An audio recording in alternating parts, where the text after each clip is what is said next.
If you feel like you're sinking in your backstroke, this video I'm going to explain why that's happening and how to start shifting your priorities of where you should be feeling tension in your body.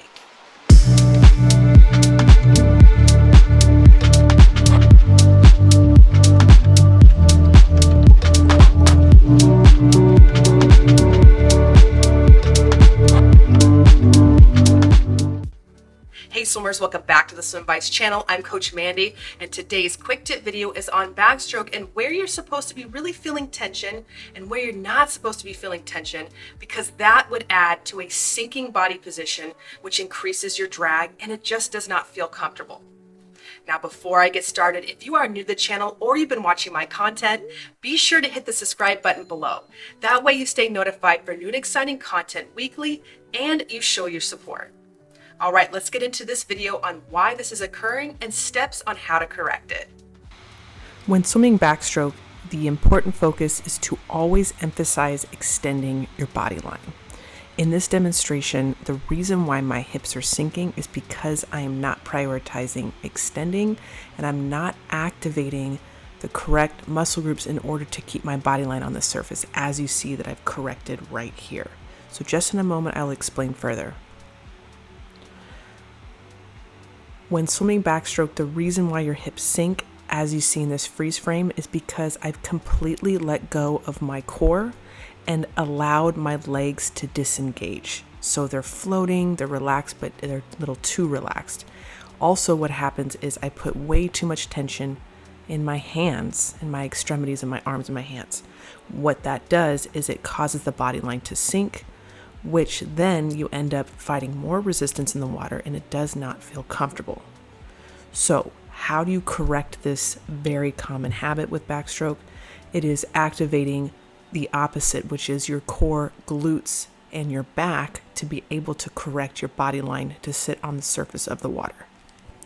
So you'll see in a moment here that I will correct this position, and you'll see a change in my body line. So here I'm focusing on fully extending from my back, and you can see my arm is actually slightly lower than you saw in the original freeze frame. Because of this, I'm able to engage my glutes, extend and engage my legs. Before, I was not engaging them at all, and now my body line has shifted, hips are up higher, and I'm actually engaging through the entire body line evenly, not in just one area, which originally was really just in my hands and my arms. So it was more of a shoulder-driven backstroke. As you saw, it definitely sunk my hips. Here, it's a full body engagement, keeping my head back, and that will help you stay much more aligned. I mentioned that the tension was happening from my arms and legs in the original demonstration. Here you can see above water what that looks like. So here I'm putting way too much tension in my hands, and you can see even just the entry alone is incorrect. Because of the tension, it restricts your range of motion in your shoulders, which is why you see here that I kind of lay flat. My shoulder has entered the water before my hand does, which already sits me uphill to begin with. Similar to freestyle, you want to think of relaxing the arm and thinking enter down versus uphill, and that will extend your body line on the surface. So if you think of it as wherever your hand is entering will create the direction your body will follow. So you can see here in this freeze frame that there is some restriction where my arm is almost twisted, my hand is entering awkwardly, and then what happens is my body line will be twisted as well, and also my legs will start to sink. So I kind of create this collapsing body line just from how my arms are entering. Versus here you can see that I have corrected it. I'm actually able to rotate, and you can see here that my arm is able to move out freely due to the rotation.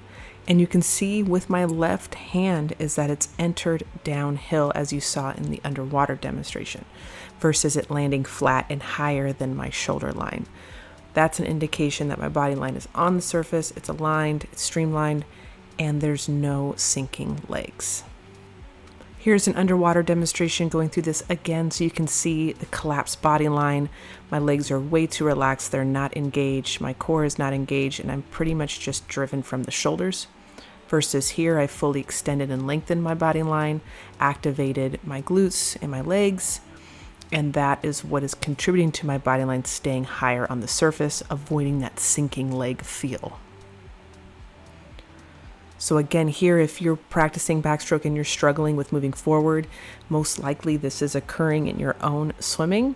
So when your legs start to drag like that, you want to focus on engaging your glutes, pushing your hips up, and lengthening your body line, and you will already start to feel an immediate difference.